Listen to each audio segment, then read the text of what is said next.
Hello, this is Luke Johnson from Noetic, the intelligent social media platform. You can download it for your iPhone and Droid devices or go to noetic.online to create a profile. There, you can interact with like-minded individuals and listen to hundreds of public domain articles that I have turned into audiobooks for you. I've decided to start researching for a book I intend to write and have come across many forgotten texts that deserve to be turned into audiobooks for the public domain. Today, we're going to look at The Unreality of Time by John Ellis McTaggart. I hope you enjoy this recitation.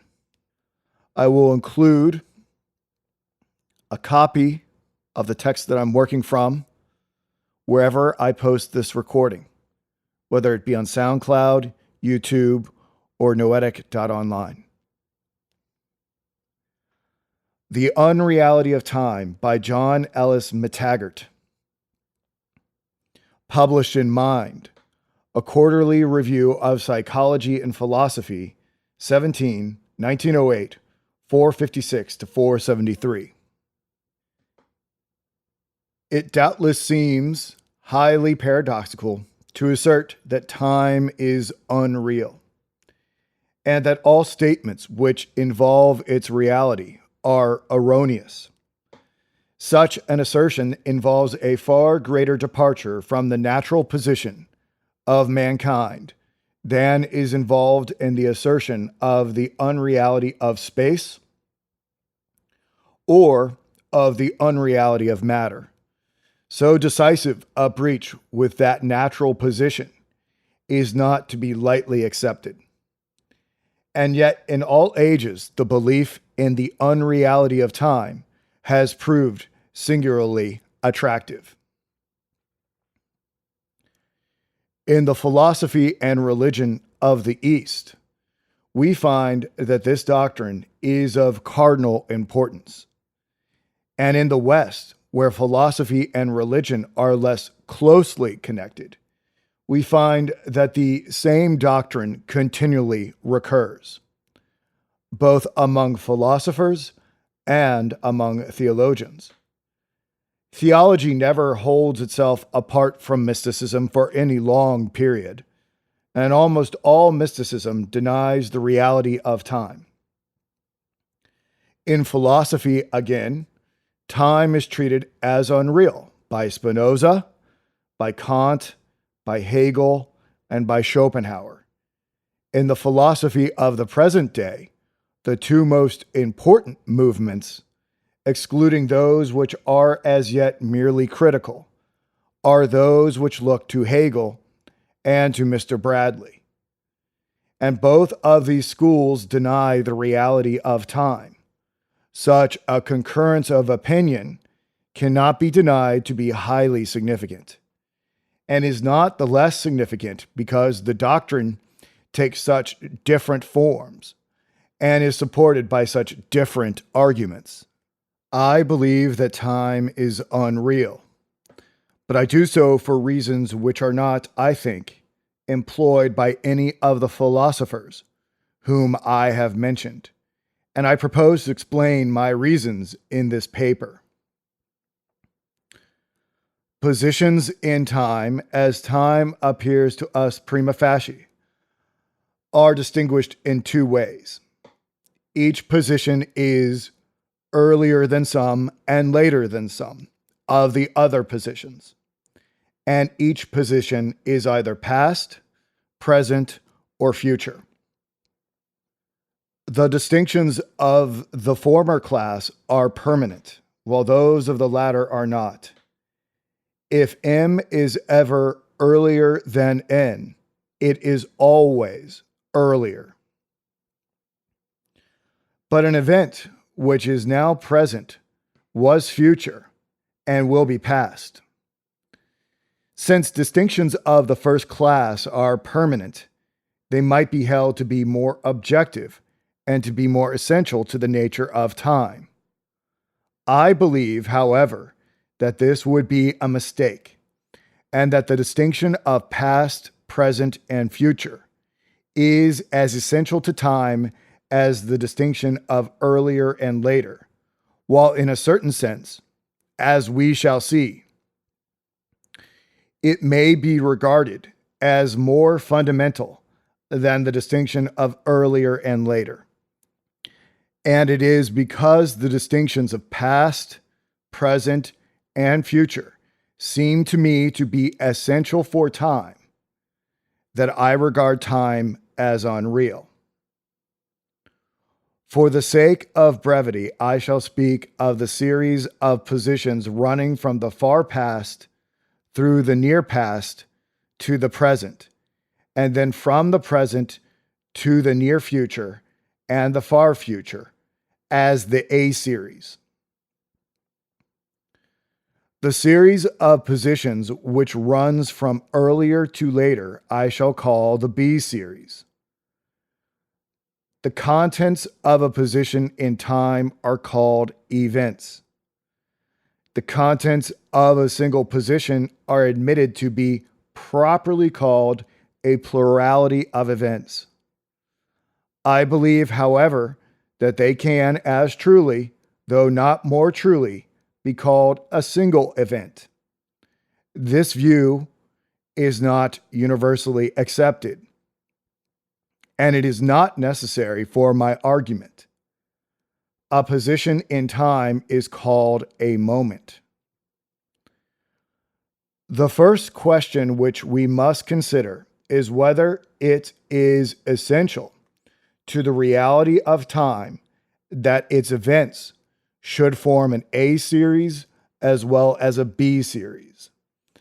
And it is clear to begin with that we never observe time except as forming both these series. We perceive events in time as being present, and those are the only events which we perceive directly. And all other events in time, which by memory or inference we believe to be real, are regarded as past or future. Those earlier than the present being past, and those later than the present being future. Thus, the events of time, as observed by us, form an A series as well as a B series. It is possible, however, that this is merely subjective. It may be the case that the distinction introduced among positions in time by the A series, the distinction of past, present, and future, is simply a constant illusion of our minds, and that the real nature of time only contains the distinction of the B series, the distinction of earlier and later.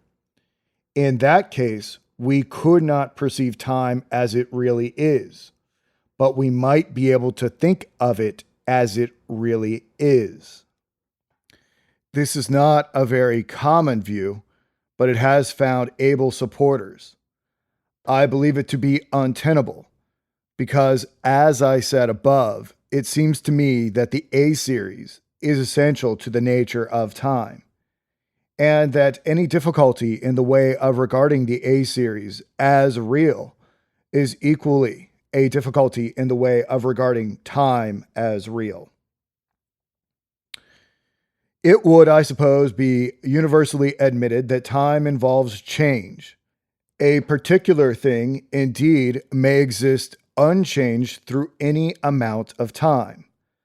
But when we ask what we mean by saying that there were different moments of time, or a certain duration of time, through which the thing was the same, we find that we mean that it remained the same while other things were changing.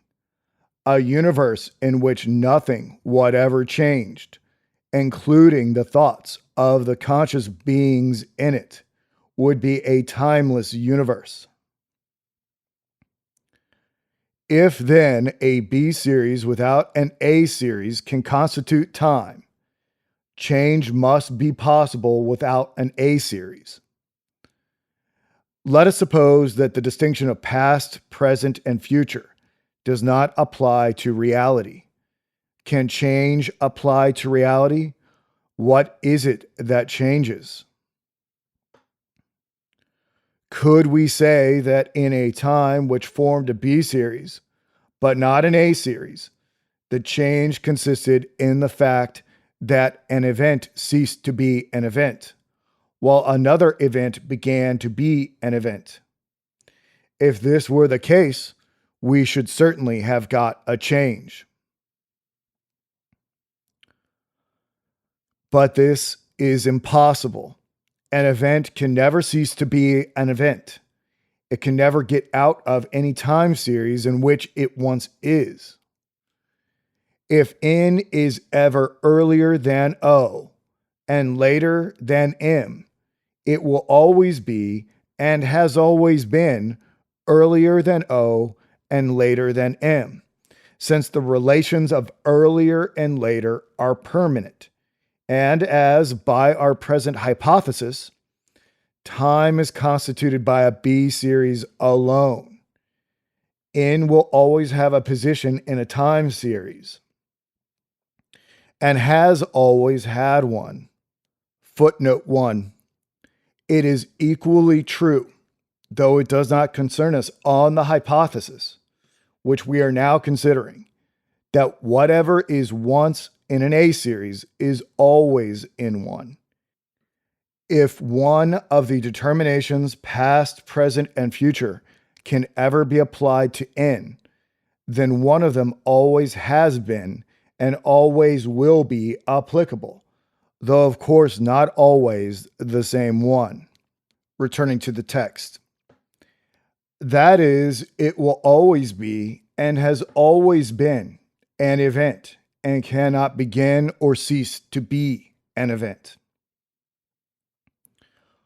Or shall we say that one event, M, merges itself into another event, N, while preserving a certain identity by means of an unchanged element, so that we can say not merely that M has ceased and N begun, but that it is M which has become N. Still, the same difficulty recurs. M and N may have a common element, but they are not the same event, or there would be no change. If therefore M changes into N at a certain moment, then at that moment M has ceased to be M, and N has begun to be N. But we have seen that no event can cease to be, or begin to be, itself, since it never ceases to have a place as itself in the B series. Thus, one event cannot change into another. Neither can the change be looked for in the numerically different moments of absolute time, supposing such moments to exist. For the same arguments will apply here.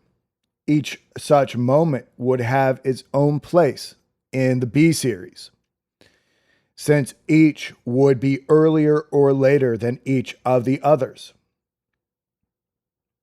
And as the B series indicate permanent relations, no moment could ever cease to be, nor could it become another moment.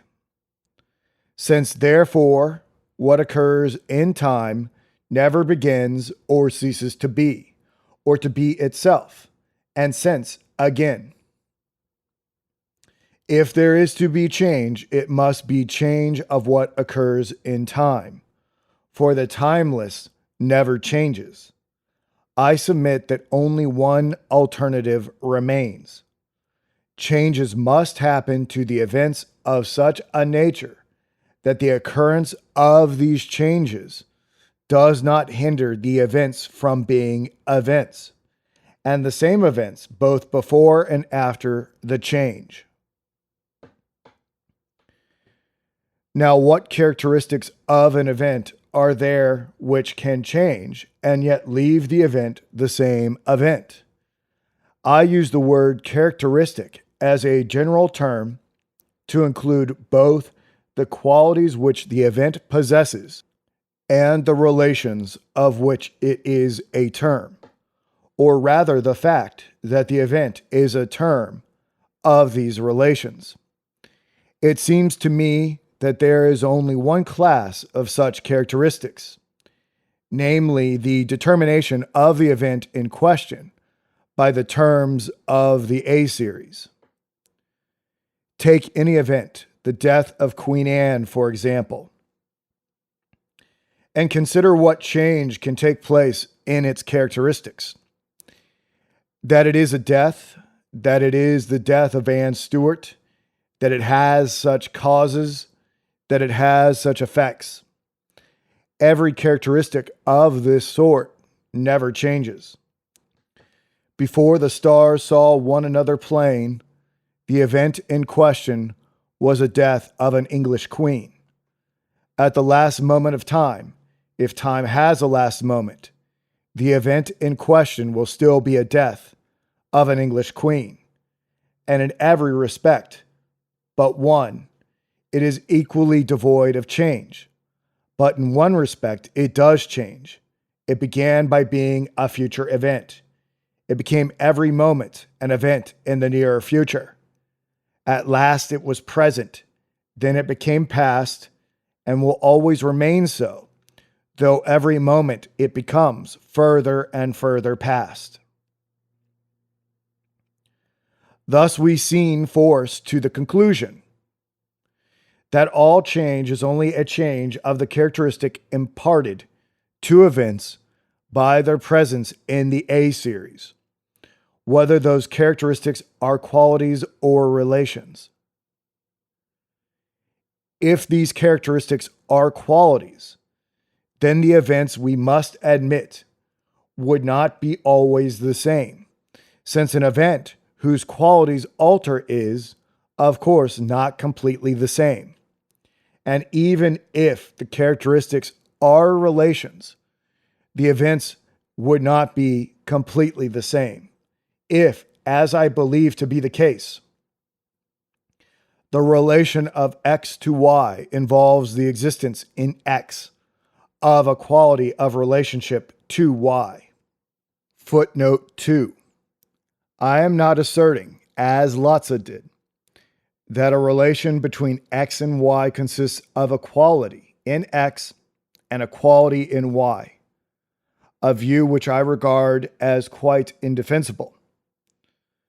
I assert that a relation Z between X and Y involves the existence in X of the quality having the relation Z to Y, so that a difference of relations always involves a difference in quality, and a change of relations always involves a change of quality. Returning to the text. Then there would be two alternatives before us.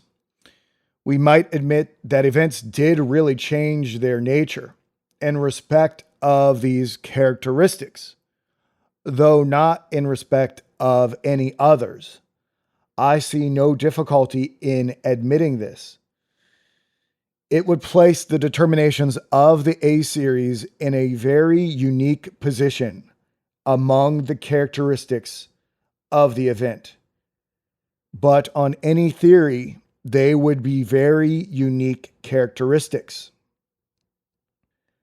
It is usual, for example, to say that a past event never changes, but I do not see why we should not say, instead of this, quote, a past event changes only in one respect, that every moment it is further from the present than it was before, unquote. But although I see no intrinsic difficulty in this view, it is not the alternative I regard as ultimately true. For if, as I believe, time is unreal, the admission that an event in time would change in respect of its position in the A series would not involve that anything really did change. Without the A series, then, there would be no change, and consequently, the B series by itself is not sufficient for time, since time involves change. The B series, however, cannot exist except as temporal, since earlier and later, which are the distinctions of which it consists, are clearly time determinations. So it follows that there can be no B series where there is no A series, since where there is no A series, there is no time. But it does not follow that if we subtract the determinations of the A series from time, we shall have no series left at all. There is a series of the permanent relations to one another of those realities which in time are events. And it is the combination of this series with the A determinations which gives time. But this other series, let us call it the C series, is not temporal, for it involves no change, but only an order. Events have an order. They are, let us say, in the order M, N, O, P, and they are therefore not in the order M, O, N, P, or O, N, M, P, or in any other possible order. But that they have this order no more implies that there is any change than the order of the letters of the alphabet, or of the peers on the parliament roll, implies any change. And thus those realities which appear to us as events might form such a series without being entitled to the name of events, since that name is only given to realities which are in a time series.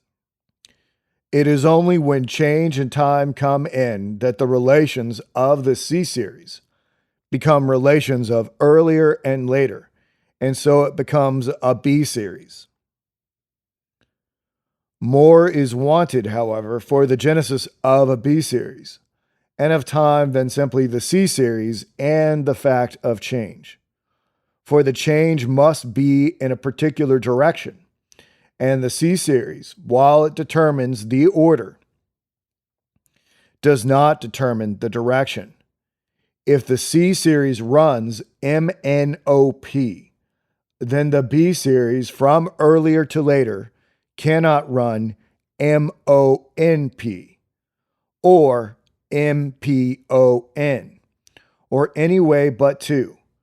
But it can run either MNOP so that M is earliest and P latest, or else PONM so that P is earliest and M latest.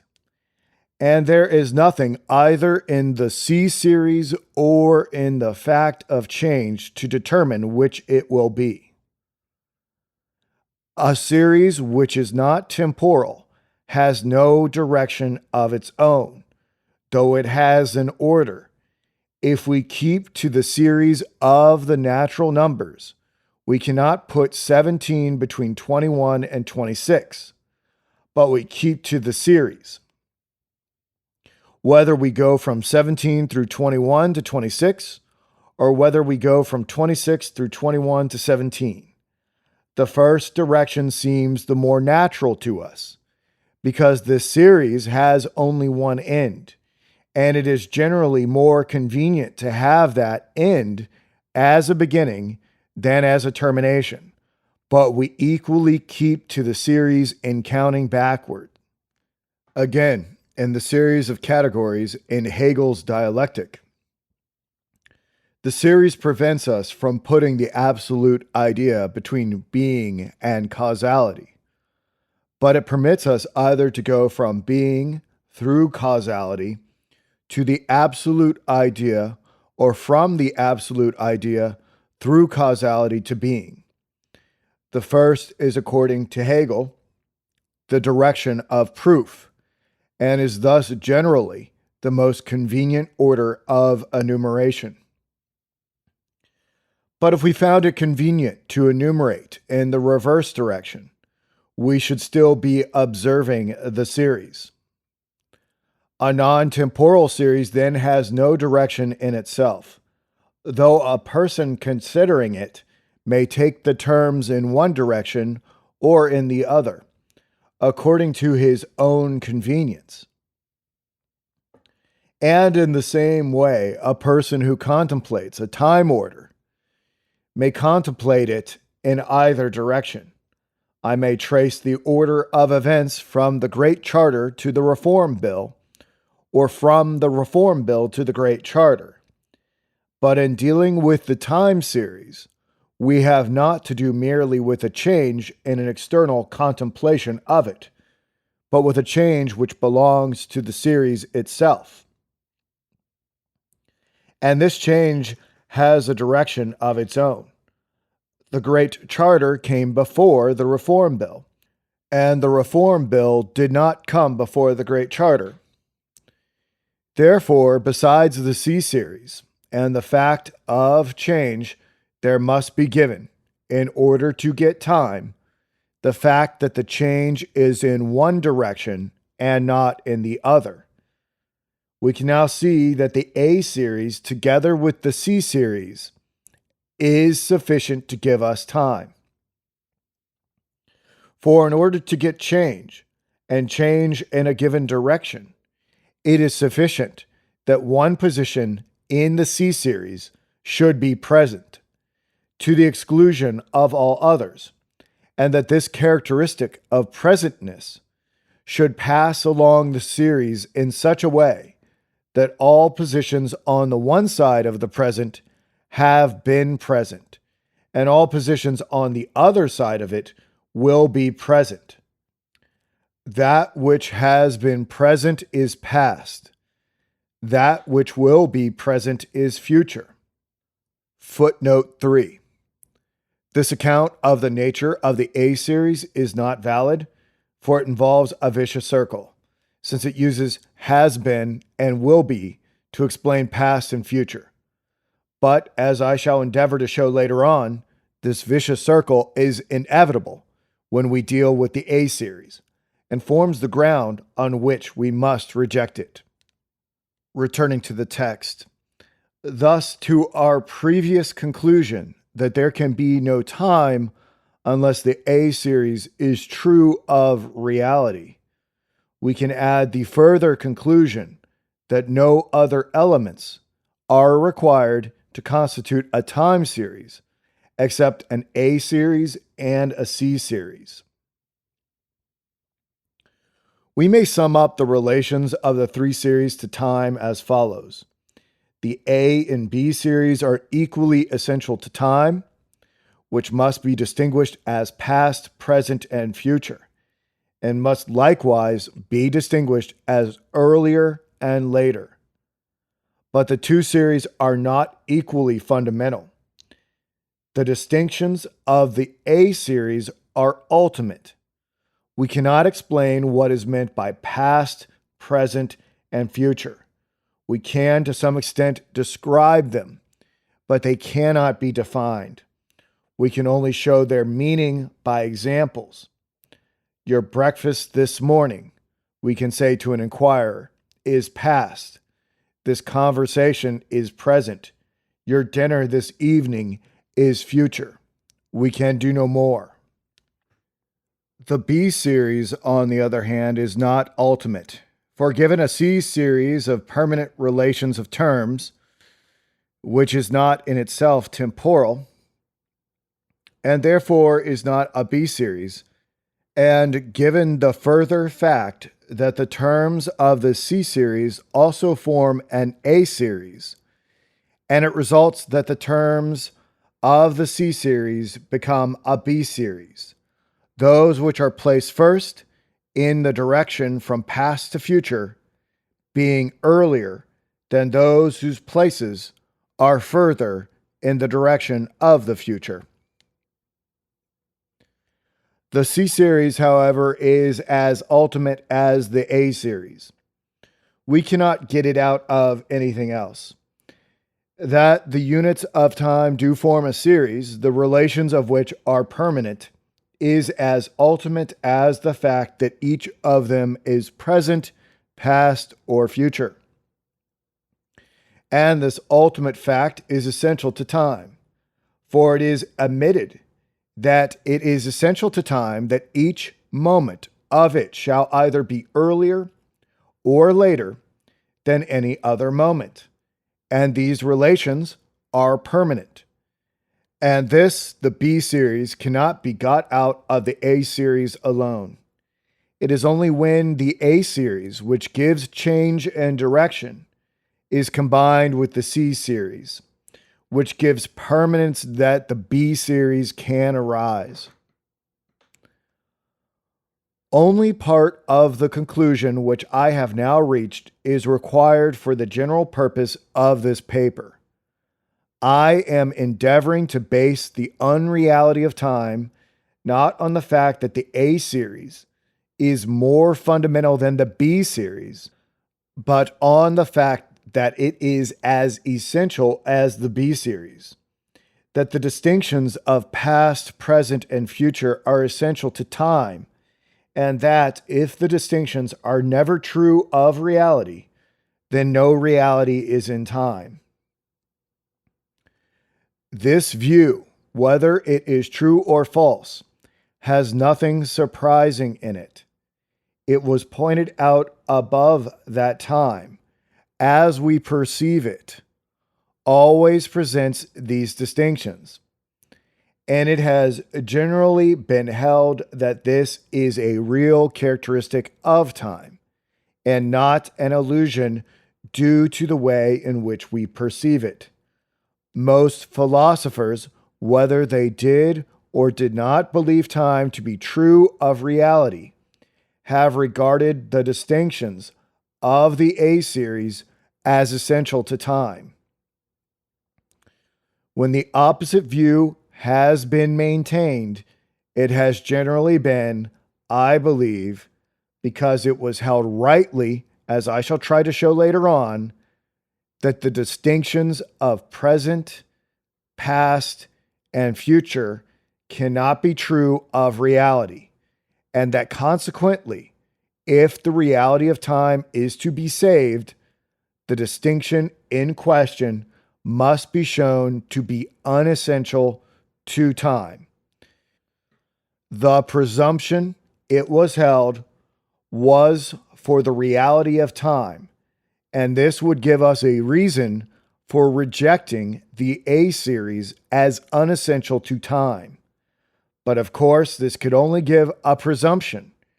If the analysis of the notion of time showed that, by removing the A series, time was destroyed, this line of argument would be no longer open. And the unreality of the A series would involve the unreality of time. I have endeavored to show that the removal of the A series does destroy time, but there are two objections to this theory, which we must now consider. The first deals with those time series which are not really existent, but which are falsely believed to be existent, or which are imagined as existent. Take, for example, the Adventures of Don Quixote. This series, it is said, is not an A series. I cannot at this moment judge it to be either past, present, or future. Indeed, I know that it is none of the three. Yet it is said it is certainly a B series. The Adventure of the Galley Slaves, for example, is later than the Adventure of the Windmills. And a B series involves time. The conclusion drawn is that an A series is not essential to time. The answer to this objection I hold to be as follows. Time only belongs to the existent. If any reality is in time, that involves that the reality in question exists. This, I imagine, would be universally admitted. It may be questioned whether all of what exists is in time, or even whether anything really existent is in time. But it would not be denied that, if anything is in time, it must exist. Now, what is existent in the Adventures of Don Quixote? Nothing, for the story is imaginary. The acts of Cervantes' mind when he invented the story. The acts of my mind when I think of the story. These exist. But then these form part of an A series. Cervantes' invention of the story is in the past. My thought of the story is in the past, the present, and I trust the future. But the Adventures of Don Quixote may be believed by a child to be historical, and in reading them, I may, by an effort of the imagination, contemplate them as if they really happened. In this case, the adventures are believed to be existent, or imagined as existent. But then they are believed to be in the A series, or imagined as in the A series. The child who believes them historical will believe that they happened in the past. If I imagine them as existent, I shall imagine them as happening in the past. In the same way, if anyone believed the events recorded in Morse's News from Nowhere to exist, or imagined them as existent, he would believe them to exist in the future or imagine them as existent in the future. Whether we place the object of our belief or our imagination in the present, the past, or the future will depend upon the characteristics of that object. But somewhere in our A series, it will be placed. Thus, the answer to the objection is that just as a thing is in time, it is in the A series.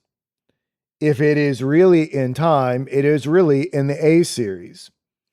If it is believed to be in time, it is believed to be in the A series. If it is imagined as in times, it is imagined as in the A series.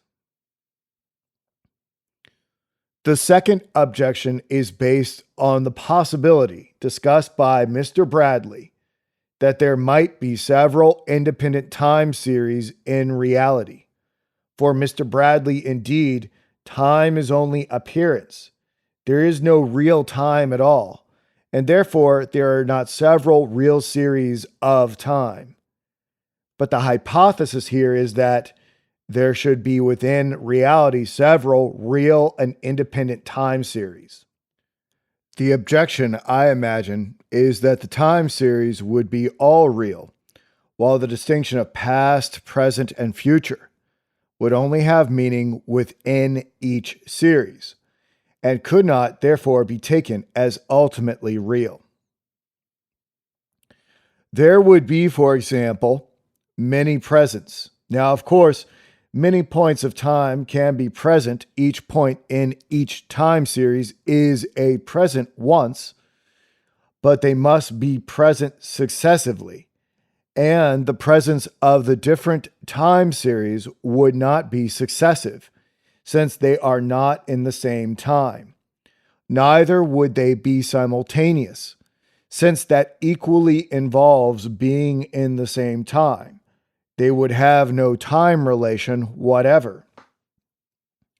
And different presents, unless they are successive, cannot be real. So, the different time series, which are real, must be able to exist independently of the distinction between past, present, and future. I cannot, however, regard this objection as valid. No doubt in such a case, no present would be the present. It would only be the present of a certain aspect of the universe. But then no time would be the time.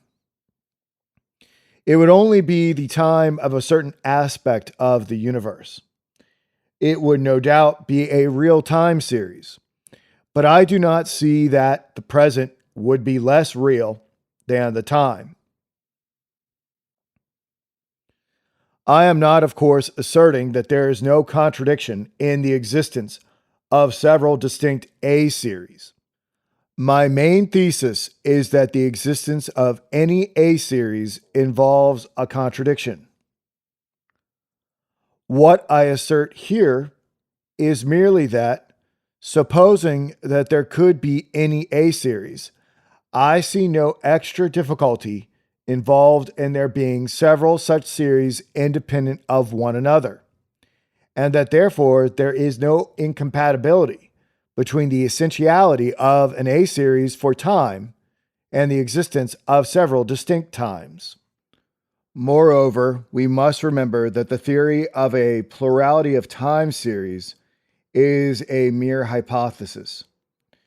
No reason has ever been given why we should believe in their existence. It has only been said that there is no reason why we should disbelieve in their existence, and that therefore they may exist. But if their existence should be incompatible with something else, for which there is positive evidence, then there would be a reason why we should disbelieve in their existence. Now there is, as I have tried to show, positive evidence for believing that an A series is essential to time. Supposing, therefore, that it were the case, which for the reasons given above I deny, that the existence of a plurality of time series was incompatible with the essentiality for time of the A series, it would be the hypothesis of a plurality of times which should be rejected, and not our conclusion as to the A series. I now pass to the second part of my task.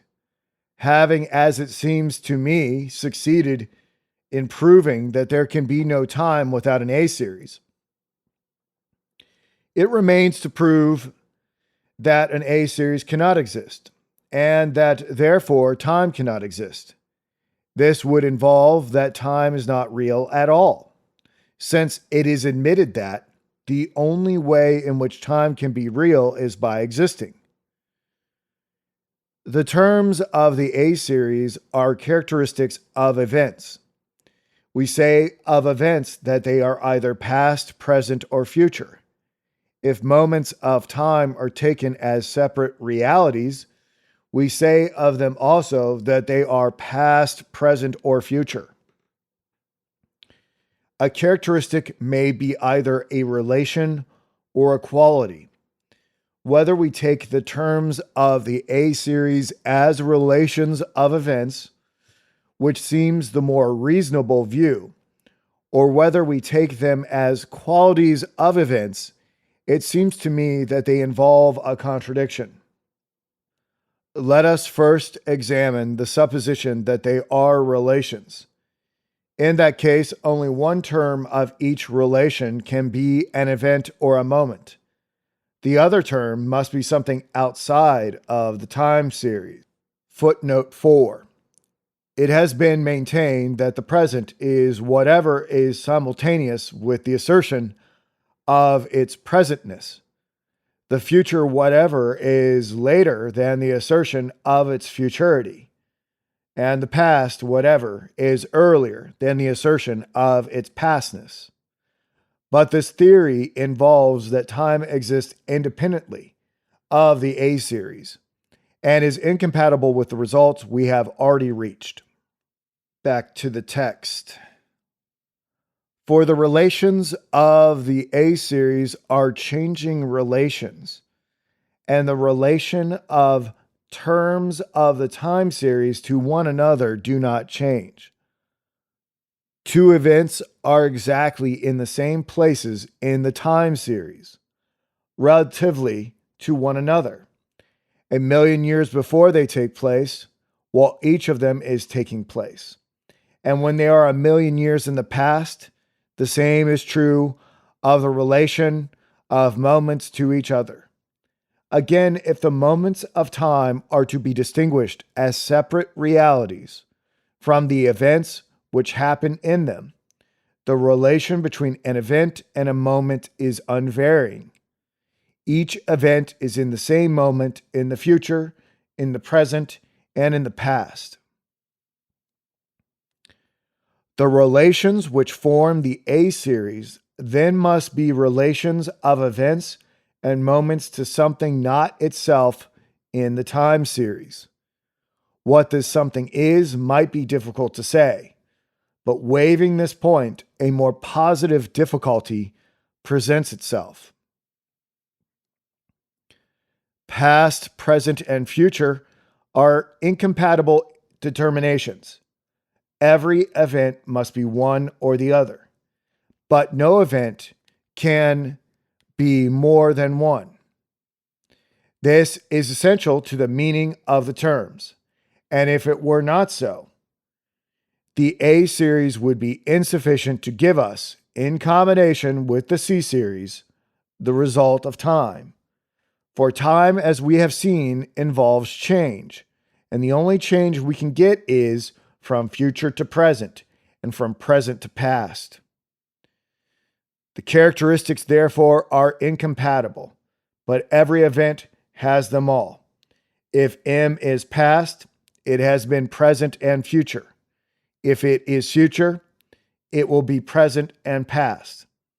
If it is present, it has been future and will be past.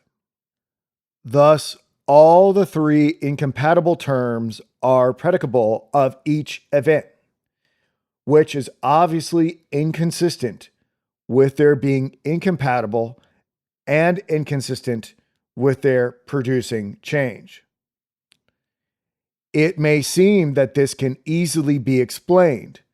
Indeed, it has been impossible to state the difficulty without almost giving the explanation, since our language has verb forms for the past, present, and future, but no form that is common to all three. It is never true, the answer will run, that M is present, past, and future. It is present, will be past, and has been future, or it is past and has been future, and present, or again is future and will be present and past. The characteristics are only incompatible when they are simultaneous, and there is no contradiction to this in the fact that each term has all of them successively. But this explanation involves a vicious circle, for it assumes the existence of time in order to account for the way in which moments are past, present, and future. Time then must be presupposed to account for the A series.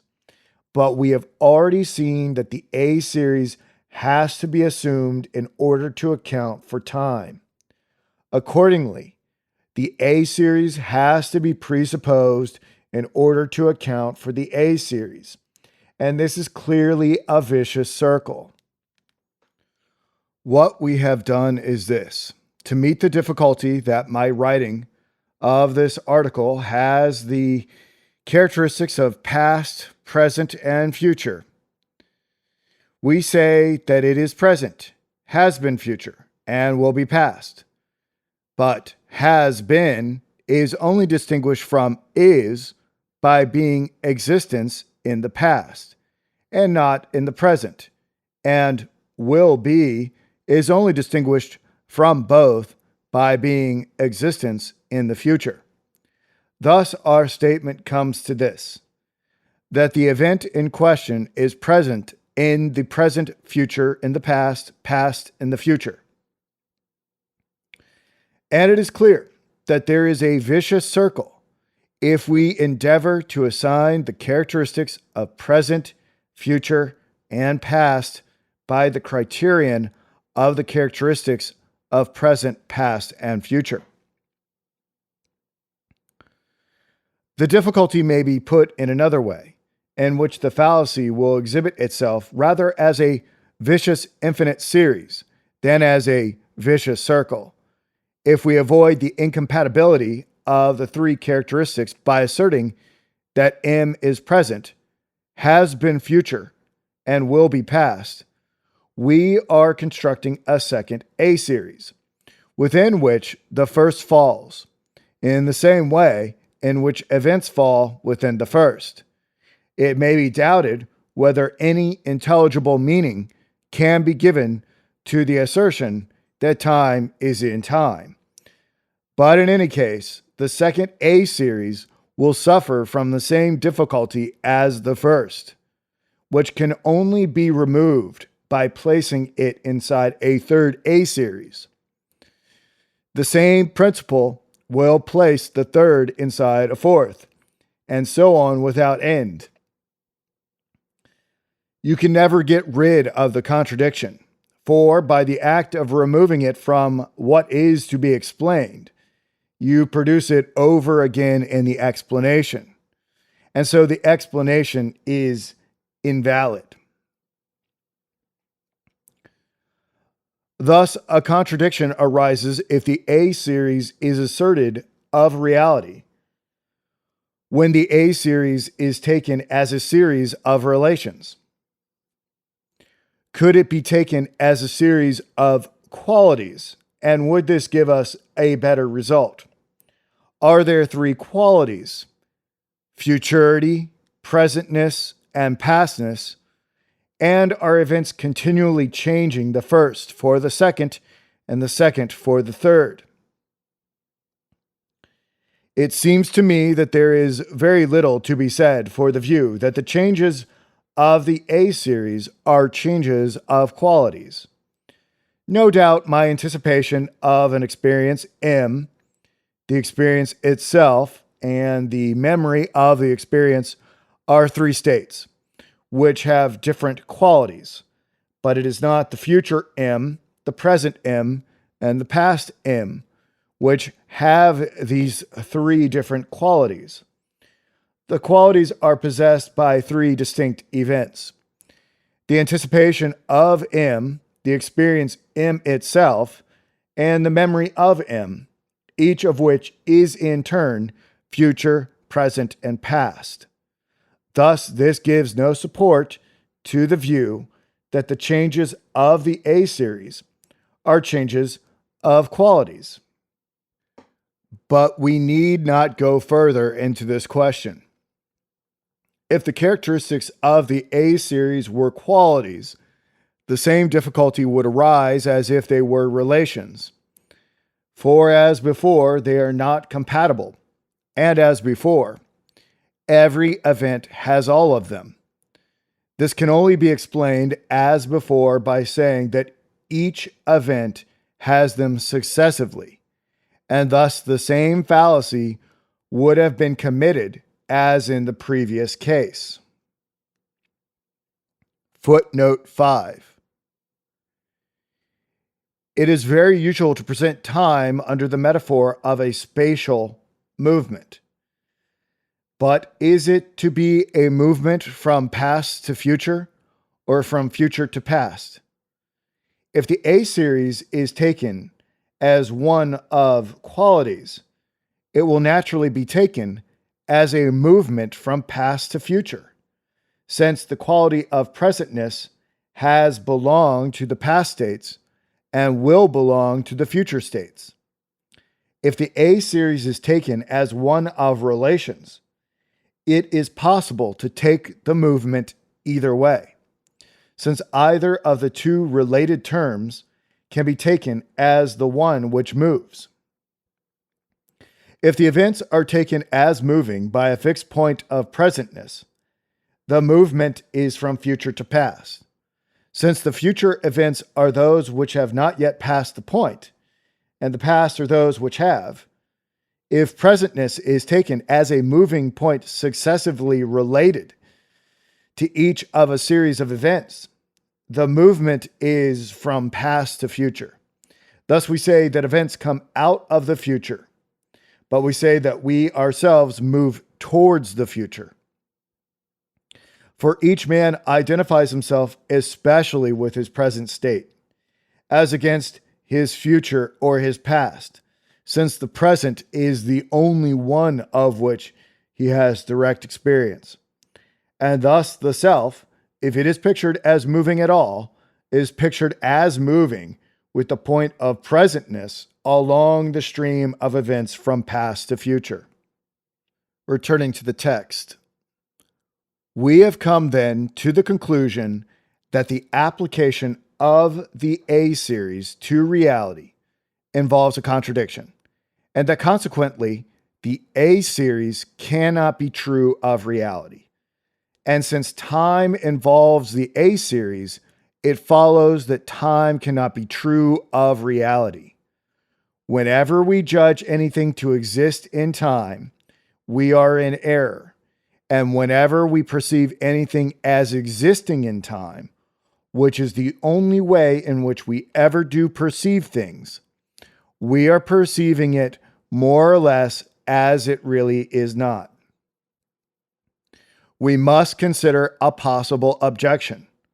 Our ground for rejecting time, it may be said, is that time cannot be explained without assuming time. But may this not prove, not that time is invalid, but rather that time is ultimate? It is impossible to explain, for example, goodness or truth unless by bringing in the term to be explained as part of the explanation, and we therefore reject the explanation as invalid. But we do not therefore reject the notion as erroneous, but accept it as something ultimate, which, while it does not admit of explanation, does not require it.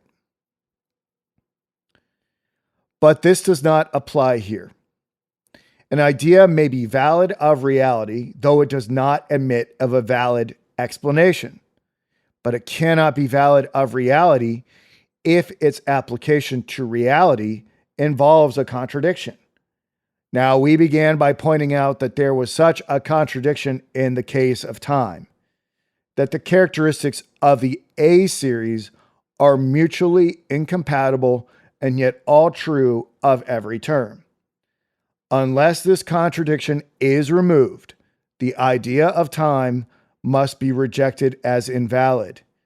It was to remove this contradiction that the explanation was suggested, that the characteristics belong to the terms successively. When this explanation failed as being circular, the contradiction remained unmoved, and the idea of time must be rejected, not because it cannot be explained, but because the contradiction cannot be removed. What has been said already, if valid, is an adequate ground for rejecting time. But we may add another consideration. Time, as we have seen, stands and falls with the A series. Now, even if we ignore the contradiction, which we have just discovered in the application of the A series to reality, was there ever any positive reason why we should suppose that the A series was valid of reality? Why do we believe that events are to be distinguished as past, present, and future? I conceive that the belief arises from distinctions in our own experience. At any moment, I have certain perceptions.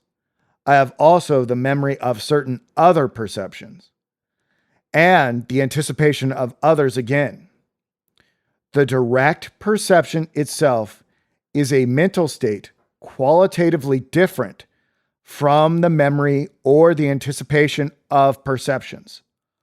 On this is based the belief that the perception itself has a certain characteristic when I have it, which is replaced by other characteristics when I have the memory or the anticipation of it, which characteristics are called presentness, pastness, and futurity.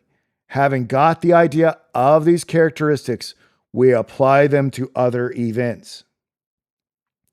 Everything simultaneous with the direct perception which I have now is called present.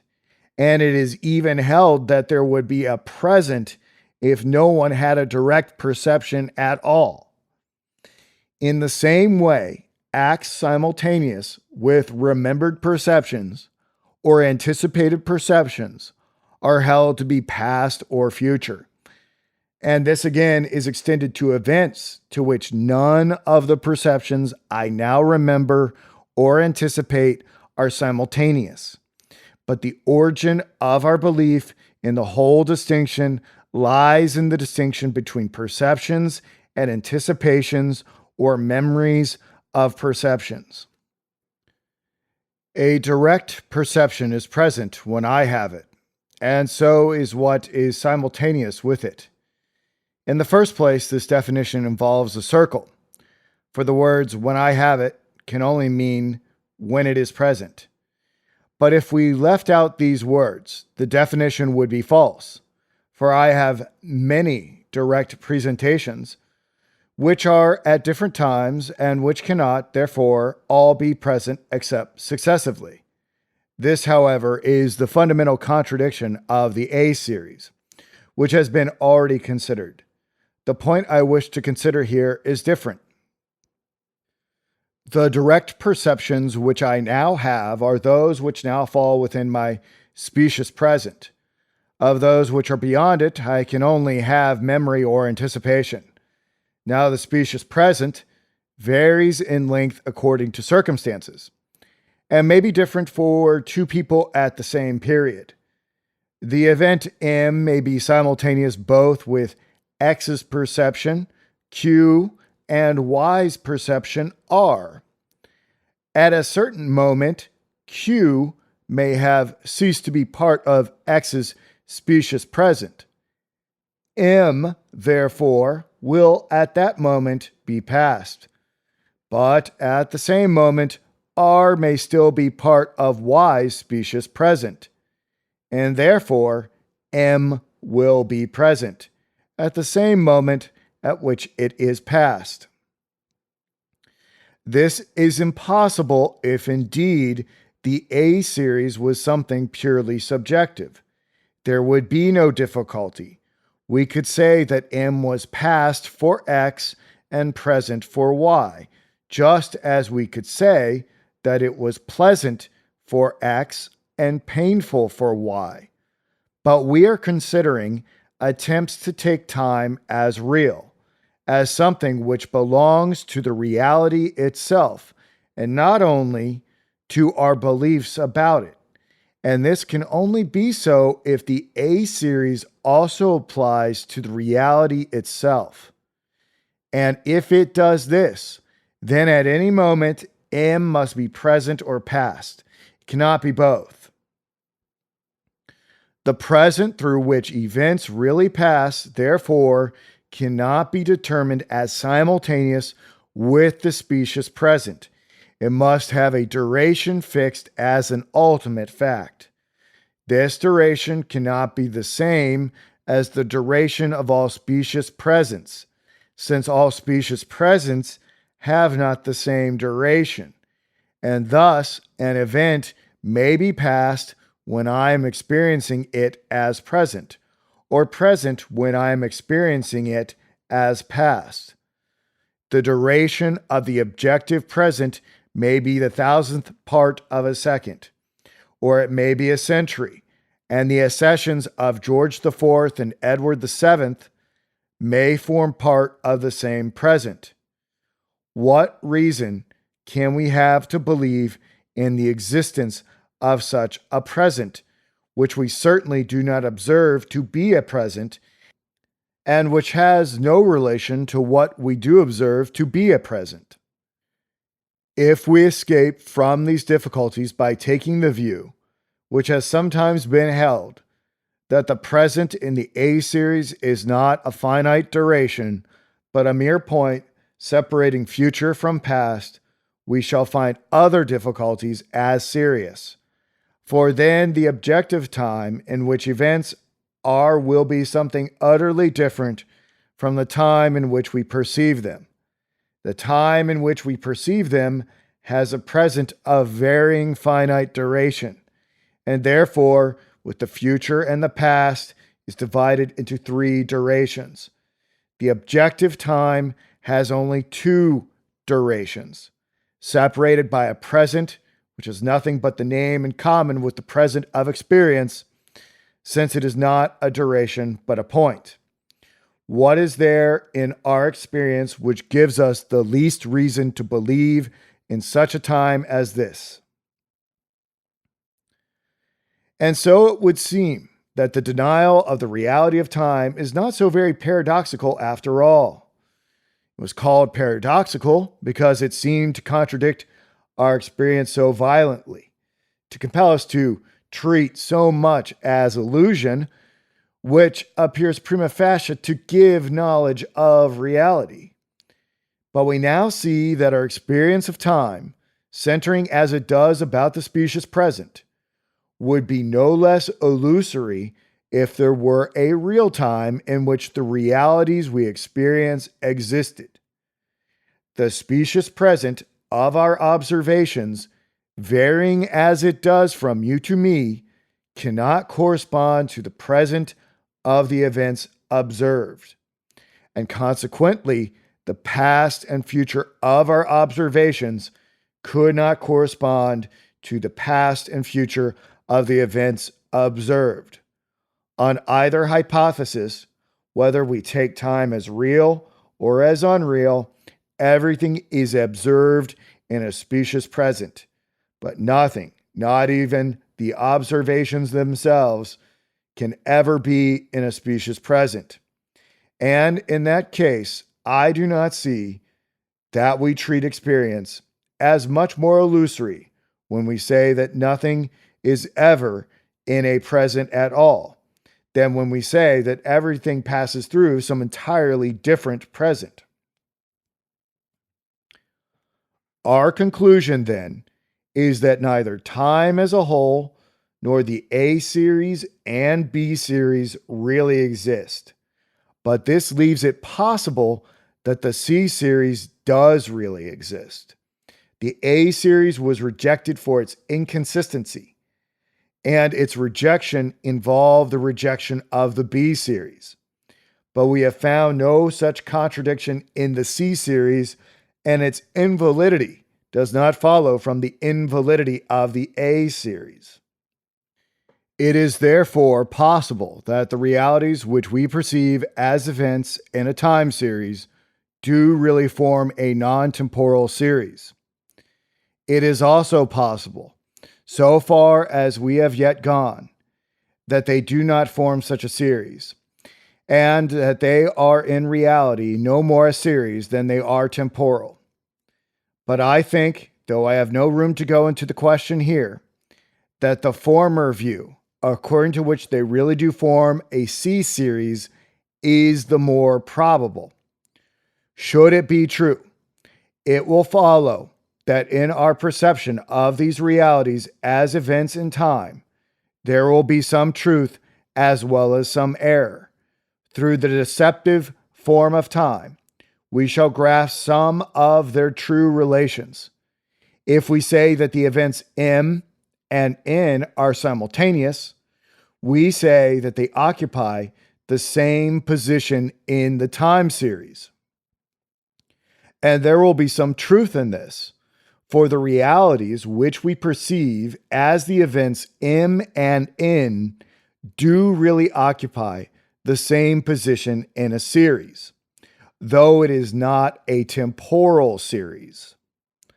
Again, if we assert that the events M, N, O are all at different times and are in that order, we assert that they occupy different positions in the time series, and that the position of N is between the positions of M and O. And it will be true that the realities which we see as these events will be in a series, though not in a temporal series, and that their positions in it will be different, and that the position of the reality which we perceive as the event N will be between the positions of the realities which we perceive as the events M and O. If this view is adopted, The result will so far resemble those reached by Hegel rather than those of Kant. For Hegel regarded the order of the time series as a reflection, though a distorted reflection, of something in the real nature of the timeless reality, while Kant does not seem to have contemplated the possibility that anything in the nature of the noumenon should correspond to the time order which appears in the phenomenon. But the question whether such an objective C series does exist must remain for future discussions, and many other questions press upon us which inevitably arise if the reality of time is denied.